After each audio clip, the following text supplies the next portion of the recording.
இரண்டாவது, மதிப்புமிகு மகளிர் திட்டம்.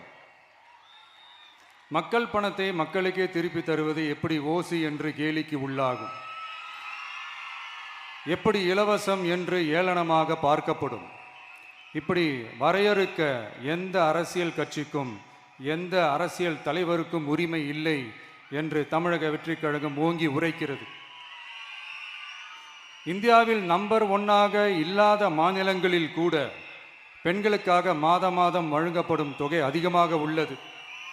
ஆனால் நம்பர் 1 மாநிலம் என்று தனக்குத்தானே தம்பாட்டம் அடித்துக் கொள்ளும் வெற்றி விளம்பர மாடல் திமுக அரசில் மகளிர் உரிமை தொகை என்ற பெயரில் வெறும் 1000 ரூபாய் மட்டுமே வழங்கப்பட்டு வருகிறது. மக்களுக்கு அரசின் சார்பில் வழங்கப்படும் தொகையால் அவர்களின் மளிகை சாமான் வாங்குவது போன்ற முக்கிய செலவுகளில் ஒன்றாவது குறைந்தபட்சமாக பூர்த்தியாக வேண்டும்.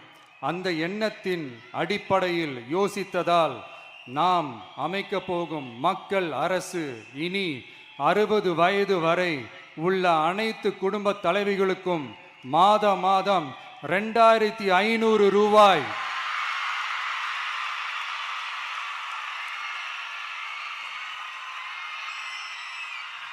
வழங்கப்படும் என்பதை பெருமகிழ்வுடன் அறிவிக்கிறோம். இதில் மாநில மற்றும் ஒன்றிய அரசு ஊழியர்களாக இருப்பவர்களின் குடும்பங்களுக்கு மட்டும் விதிவிலக்கு. இப்படி செய்வதால் கூடுதலான குடும்பங்கள் பயனடையும் வாய்ப்பு அதிகரிக்கும் என்பதை நம் தாய்மார்கள் அனைவரும் மகிழ்வுடன் ஏற்றுக்கொள்வர் என்பது